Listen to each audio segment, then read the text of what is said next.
The Military Order of the World Wars is an organization of military officers from all branches of the military service. Members have band together to perform patriotic activities affecting youth of our country. They have as their motto, "It is better to serve than to be served."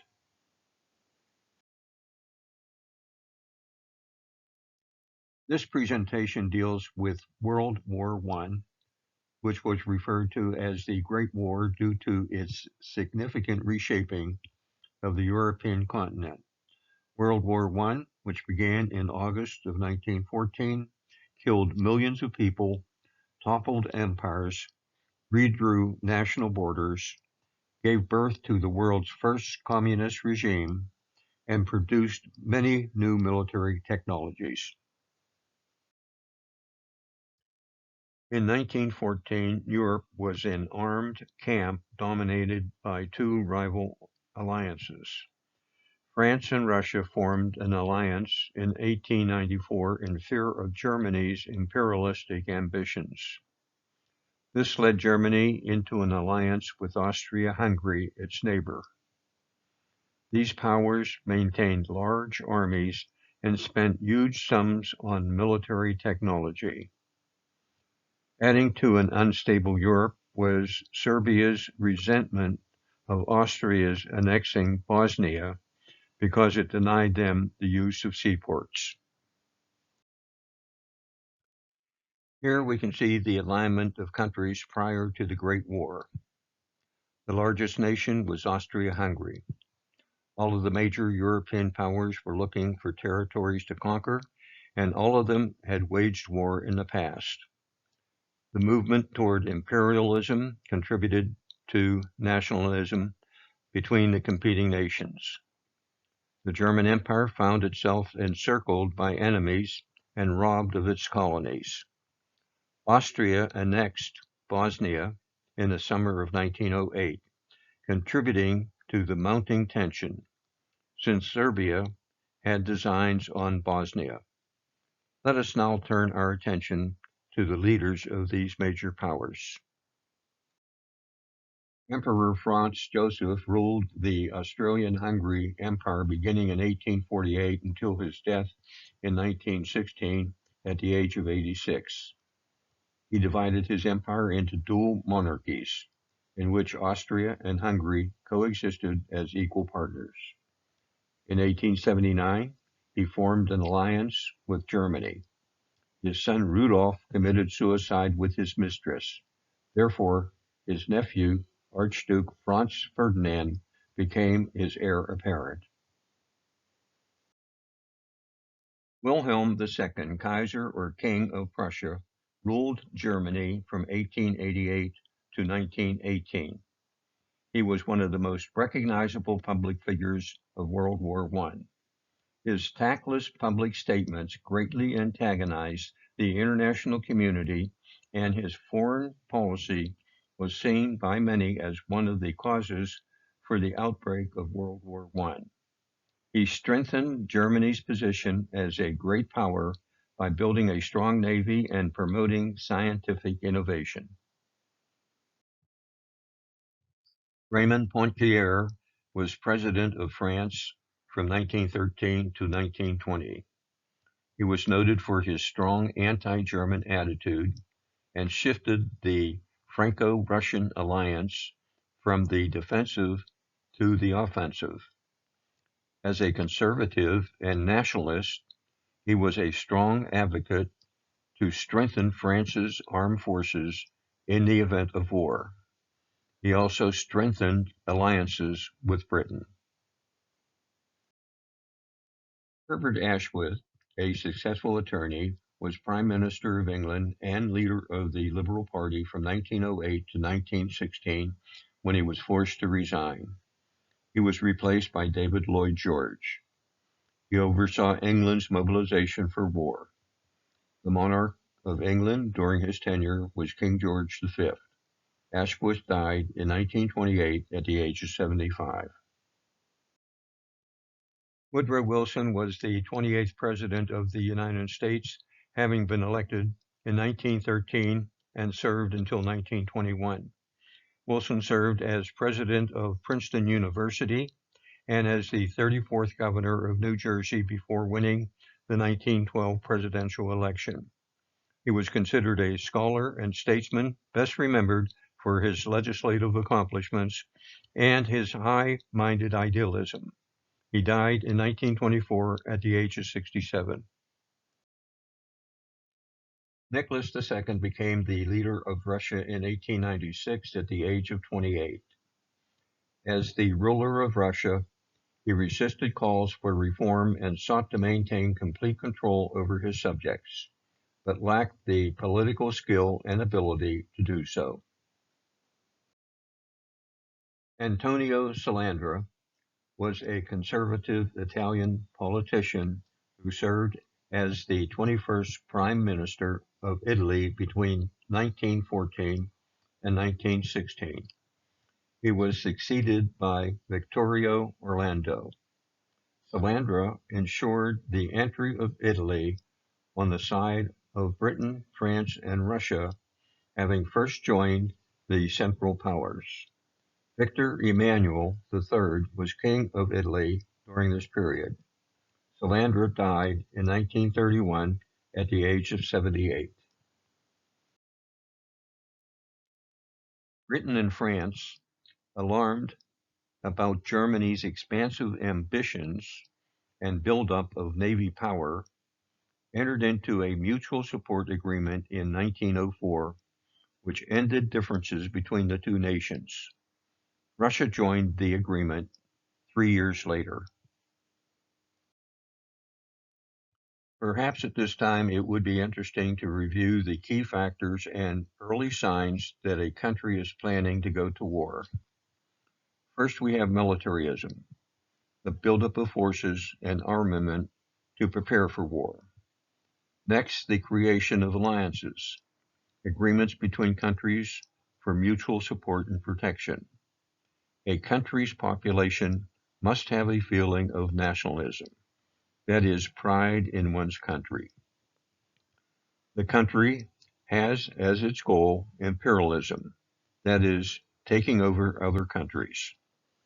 Once these factors exist, some event must take place in order to ignite a declaration of war. Almost. A handful of Serbian spies decided to assassinate the heir to the throne of Austria-Hungary, Archduke Franz Ferdinand, the nephew of Franz Joseph of Austria. The plan was to assassinate Ferdinand on his state visit to Sarajevo on June 28, 1914. Ferdinand was a target because Serbia was angered by Austria's annexation of Bosnia in 1908.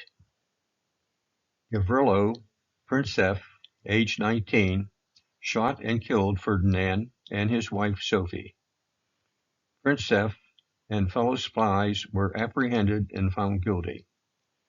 Princip was sentenced to 20 years in prison. He died in 1918 from tuberculosis.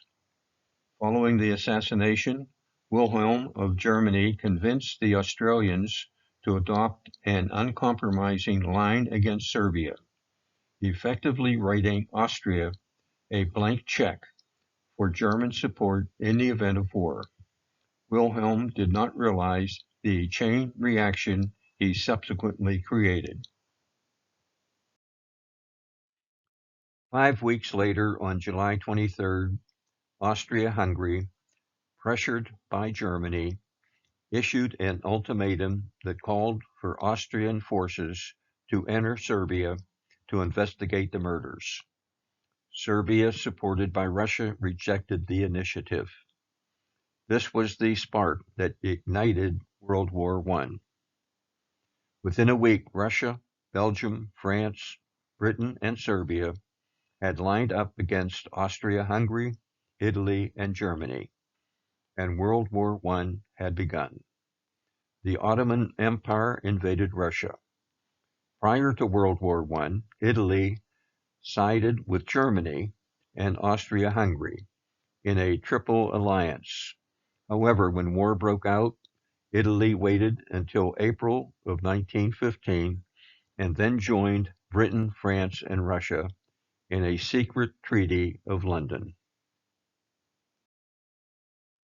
The heads of state for the Central Powers included Kaiser Wilhelm of Germany, Archduke Franz Joseph of Austria-Hungary, and Minister of War Enver Pasha of the Ottoman Empire, which consisted of 12 states in and about the Middle East.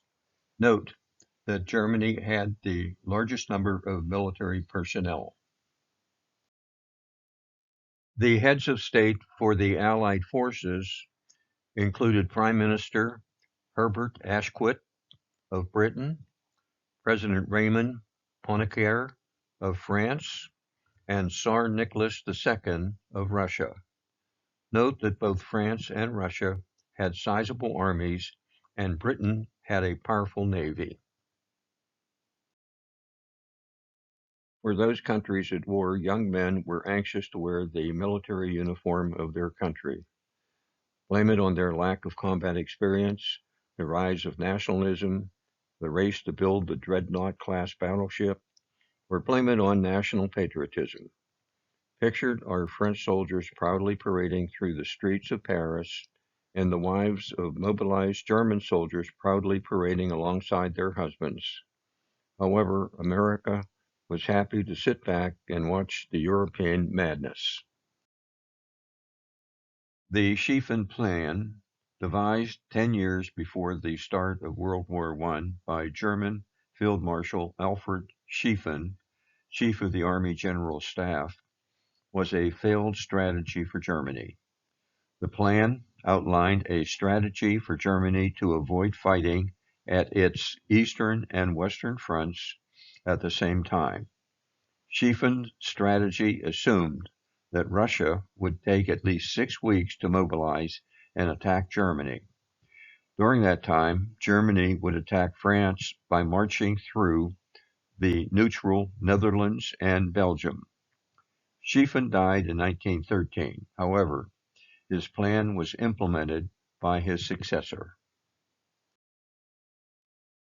Schlieffen's plan was adopted by General Helmut von Moltke, Chief of the German General Staff, when war broke out in August of 1914. Moltke made some critical modifications to the plan, including the reduction of German forces attacking France through Belgium and not going through the Netherlands. First, Belgium refused Germany's free passage and fought the incoming German soldiers. The violation of Belgium's territory drew England into the war, since they had planned to defend Belgium under a treaty. Second, after facing fierce resistance in Belgium, Germany's planned swift offensive was slowed. Russia managed to attack East Germany within 10 days, not the 6 weeks called for in the plan. Germany was now fighting on 2 fronts. It is not the intent of this presentation to delve into the many battles of World War I. However, a few of the early battles will be discussed. The Battle of Margny, the Battle of Ypres, and the Battle of Tannenberg. The First Battle of Margny was an offensive by the French and British armies against advancing Germans who had invaded Belgium and northern France and were within 30 miles of Paris. Some 2 million soldiers took part in the attack, making it among the largest battles in history. The French desperately needed reinforcements but had no way of bringing troops to the front lines. General Joseph Joffre attempted to address the problem by hiring 750 taxicabs and a few commercial buses to ferry troops to the battle lines. As it turned out, only 5,000 troops were involved. The cab company billed the military $280,000 in today's dollars for its services, and General Joffre had the bill paid. The British and the French halted the advance of the Germans at the Marne River. The Allied victory marked the end of the German sweep into France and the beginning of trench warfare that was to characterize World War I. The second battle at Ypres in Belgium marked the Germans' first use of poison gas as a weapon. Although the gas attack opened a wide hole in the Allies' defense line, the Germans failed to exploit that advantage. The casualties on both sides were substantial. France, 50,000. Belgium, 20,000. Canadians, 6,500. And the Germans, 130,000. The Battle of Tannenberg was one of the first major battles of World War I, which took place in August of 1914. The battle resulted in an almost complete destruction of the Russian Second Army and the suicide of its commanding general, Alexander Samsonov. A series of follow-up battles destroyed most of the First Army as well and kept the Russians off balance until the spring of 1915. The battle was particularly notable for fast rail movements by the Germans, enabling them to overpower each of the two Russian armies. In December of 1914, the sound of Christmas carols across the combat front encourages troops from both sides to exchange greetings. The truce was spontaneous and was experienced by hundreds of soldiers.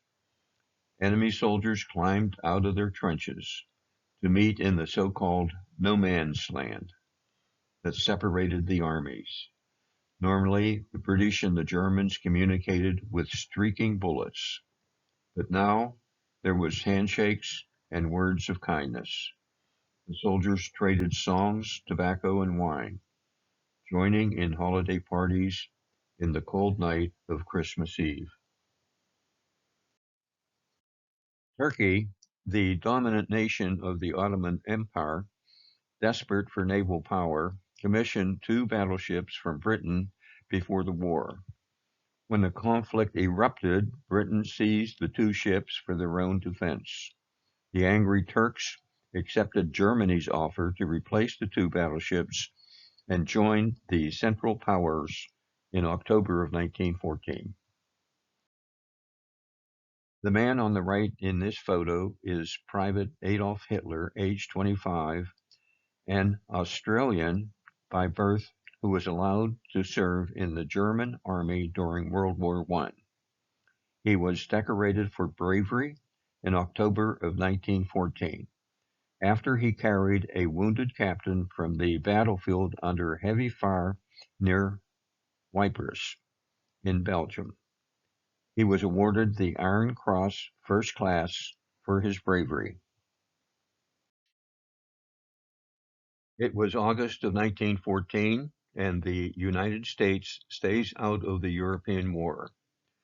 Located an oceans away from Europe, most Americans embraced neutrality. These women are marching for peace on New York City's Fifth Avenue. As World War I erupts in Europe, President Woodrow Wilson formally proclaims the neutrality of the United States, a position favored by the majority of Americans. Wilson's initial hope of neutrality was soon compromised by Germany when several U.S. ships traveling to Britain were damaged or sunk by German mines in 1915. The British instituted a successful blockade of supplies to Germany, which prompted Germany to place an ad in U.S. newspapers warning passengers that their U-boats would sink any ship flying an Allied flag without advance warning. William Turner, captain of the British Cunard Line's Lusitania, the largest luxury liner in the world when launched in 1906, doubted the German threat as did 2,000 passengers. The Lusitania, together with its cache of ammunition, was sunk off the southern coast of Ireland on 7th of May 1915, killing 1,198 people, including 128 Americans. Sentiment against Germany by Americans who originally refused to take sides began to emerge. The machine gun, invented by American Hiram Maxim in 1884, revolutionized war by replacing the historic infantry charge in favor of trench warfare. Here we can see German troops on the Eastern Front manning machine guns with metal shields. The Great War was the first war to be fought in the skies and under the seas. Unmanned blimps, called barrage balloons, were tethered to the ground by 15,000-foot steel cables to protect London from air attacks. The cables were intended to disrupt German airplanes and Zeppelins from bombing London. By 1918, the balloons around London stretched for 50 miles, and captured German pilots testified as to their effectiveness. Long-distance weapons, like the British howitzer, fired large shells further than ever before, while grooves inside their barrels made targeting much more precise. The monster guns, barbed wire, and machine guns shut down the offensive strategies in favor of entrenchment. Military aircraft technology advanced rapidly, driven by the demands of war. Warplanes were used for bombings, strafing troops, artillery spotting, and aerial reconnaissance. When Germany introduced the machine gun, which was able to fire through a rotating propeller in 1915, military aircraft became a more potent weapon. As a result, air warfare erupted. The German Zeppelins, invented by Graf von Zeppelin in 1900, were lighter than aircraft with a rigid internal structure. The Germans conducted 51 Zeppelin raids during the war and dropped 5,800 bombs, causing 557 deaths and 1,358 injuries. The biggest damage was psychological, as the Zeppelins caused terror among the civilian population. The British tank was a heavy armored fighting vehicle developed during the First World War. The Mark I was the world's first armored vehicle to enter combat. This was the weapon that would unlock the stalemate and put an end to trench warfare. The Germans built 20 of the A-7V tanks, which saw limited use toward the end of the war. The first of three major offensives in February of 1916 began when the Germans attacked French positions at Verdun. The Battle of Verdun was among the deadliest of the war. It was launched not to gain ground, but to kill enemy soldiers. The German general who organized the attack was Erich von Falkenhayn, age 55. Verdun was located 150 miles east of Paris on the Meuse River. More than 1,000 trains carried shells for the attack. 300,000 troops were ordered up, and more than 165 aircraft ensured control of the skies. After 3 days of bombardment, the French position began to collapse. Falkenhayn delayed the casting of the final blow, which gave the French, under General Henri Pétain, time to shore up its defenses, thus resulting in a stalemate. Both countries suffered enormous casualties, the French with 133,000, while the Germans had 120,000 casualties. The second was an Allied offensive on the Somme River in July of 1916. The Battle of the Somme was one of the bloodiest conflicts of World War I. For more than 4 months, the British and French armies engaged the Germans in a battle of attrition on a 15-mile front. On the first day alone, the British suffered more than 57,000 casualties. The 20,000 British troops killed on day one was so high it remains the single worst day in British military history. By the end of the battle, the Allies and Central Powers suffered more than 1,000,000 casualties combined.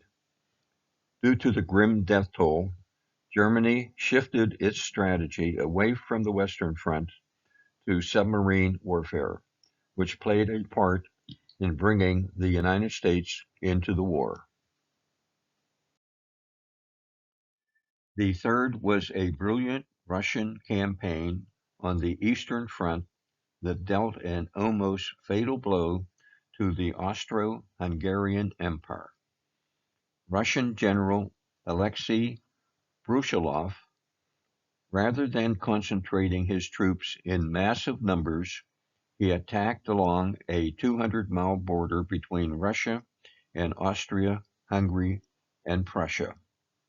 He used aerial reconnaissance to direct pinpoint attacks on enemy artillery and urged his commanders to advance quickly in small numbers rather than in mass waves. The Russians' success forced Germany to rush soldiers away from Verdun to relieve the Eastern Front. The British unveiled the largest battleship in 1906 known as the Dreadnought class, thus making all other battleships obsolete. At 527 feet long and 82 feet wide, it boasted 10 12-inch guns in 5 turrets, far more than any rival. By 1914, Germany had 17 dreadnoughts, while Britain had 29. In January of 1916, Admiral Reinhard Scheer was named to head the German fleet. He was eager to test the supremacy of the British fleet under Vice Admiral David Beatty. Germany formed a fleet of 99 ships, while Britain had a fleet of 151 ships, and they planned to meet at Denmark's Jutland Peninsula in mid-1916. The Germans got the upper hand when they sank 2 British cruisers. However, upon the arrival of the full British fleet, Scheer found himself facing a line of warships 6 miles long, so he turned south and headed home. It was a moral victory for the Germans, but they never again challenged the main British fleet. Tsar Nicholas II of Russia originally entered the war in defense of Serbia. However, the war effort was disastrous in the eyes of the Russian people. Food shortages, rationing, and wild inflation contributed to the Russian Revolution of 1917 and the removal from power of Nicholas II. Subsequently, Nicholas and his entire family were assassinated by the communist revolutionaries in July of 1918. Germany's harsh policies and ruthless tactics angered Americans from the first days of the war, when its army violated international law by entering neutral Belgium, indiscriminately killing civilians and using poison gas as a weapon. The sinking of the Lusitania and resumption of submarine warfare also contributed to anti-German feelings. But it was a simple telegram that tipped the scales in favor of America's entry into the war. Arthur Zimmermann, Germany's foreign minister, sent a telegram to Germany's ambassador to Mexico, informing him that Germany was going to resume unrestricted submarine warfare and would try to keep America neutral. If this did not work, Germany would support Mexico financially and assist Mexico in reclaiming the lost territory of Texas, New Mexico, and Arizona. British intelligence intercepted the message and shared it with the news media. President Wilson called for the United States to declare war on Germany, which was approved by both houses of Congress. A human interest story involved Margarita Zelli. You might recognize her by her stage name, Mata Hari. She won fame across Europe for her striptease act.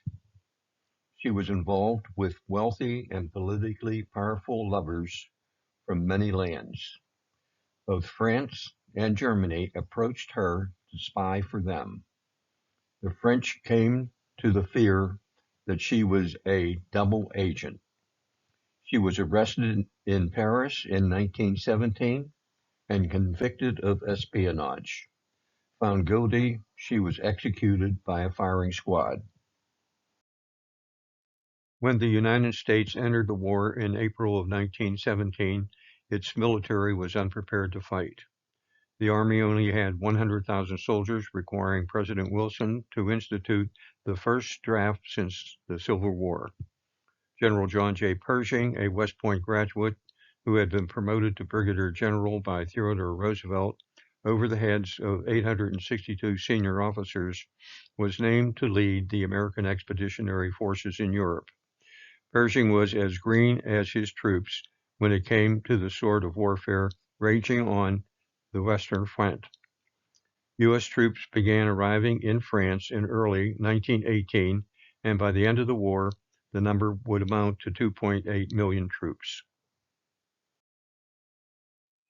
In 1917, to advance the war effort, movie star Douglas Fairbanks, holding Charlie Chaplin on his shoulders, participated in a rally to promote the sale of war bonds, known as Liberty Bonds, in front of the Federal Hall in New York City.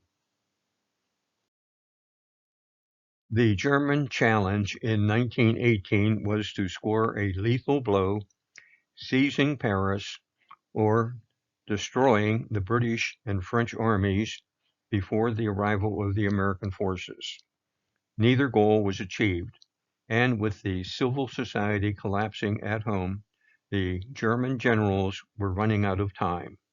The Third Battle of Picardy, conducted by Canadian and Australian troops, was the opening phase of the Allied offensive, which began on 8 August 1918 and which was later known as the 100-Day Offensive.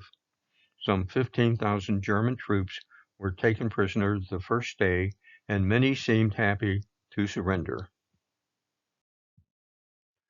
On September 29, 1918, after a 56-hour bombardment, Allied forces breached the German Hindenburg Line, also known as the Siegfried Line, which was the last line of German defense on the Western Front.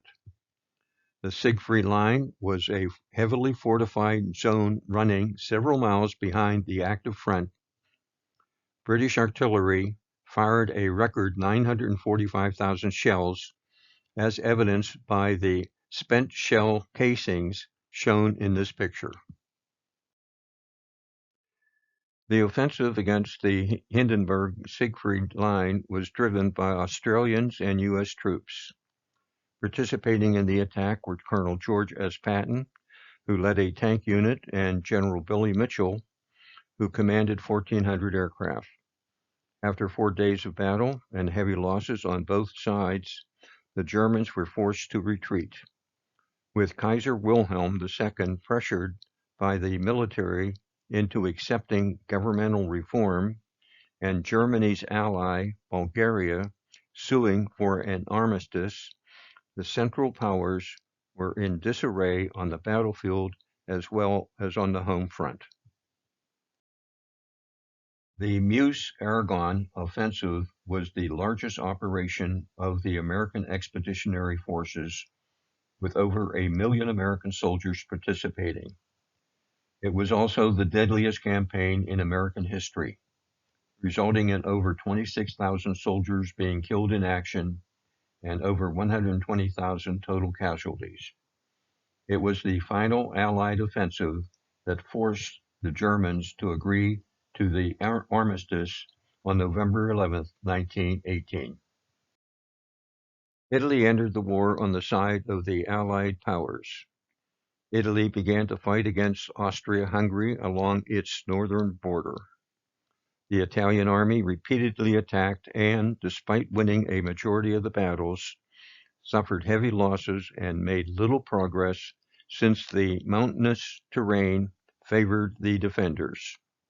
Italy was then forced to retreat in 1917 by a German-Australian counter-offensive at the Battle of Caparello.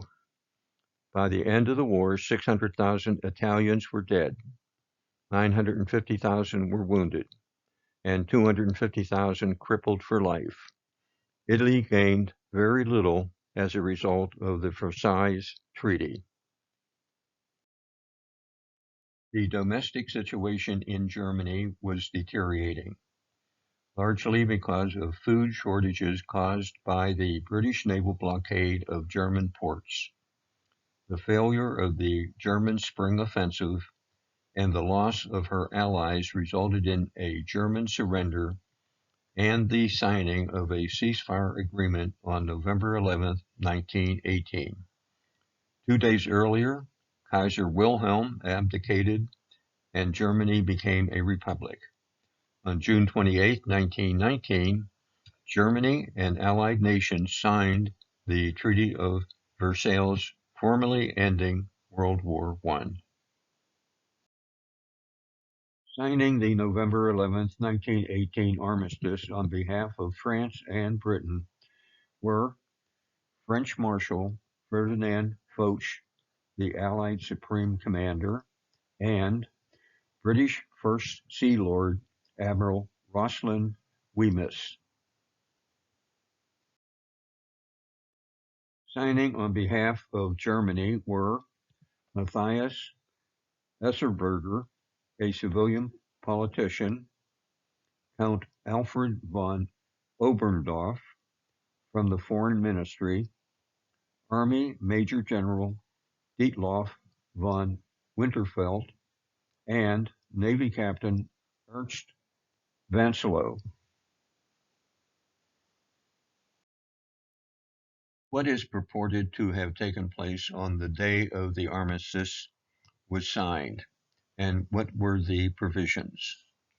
The Germans made their way to Field Marshal Foch's carriage, where Foch asked, "What do these gentlemen want?" The German delegation replied that they had come to hear the proposals for peace.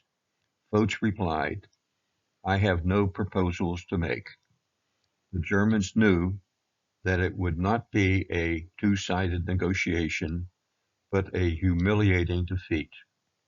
It took 3 days to finalize the details, but Germany would hand over all of its artillery, all of its machine guns, its Navy fleet comprising 6 cruisers, 10 battleships, 8 light cruisers, 50 destroyers, and its submarines, and its air force of 1,700 planes. It would withdraw to its original frontiers. This is what the map of Europe looked like after the Treaty of Versailles realigned the nations. It redrew the world map and reshaped many borders in Europe. The collapse of the Russian Empire created Poland, the Baltics, and Finland. The Austro-Hungarian Empire dissolved into Austria, Hungary, Czechoslovakia, and Yugoslavia. The German Empire became Germany, and Germany lost substantial territory outside of Europe. Crowds all over the world celebrated the ending of the First World War and the return of loved ones from the war zone, and a return to peaceful coexistence with Europe.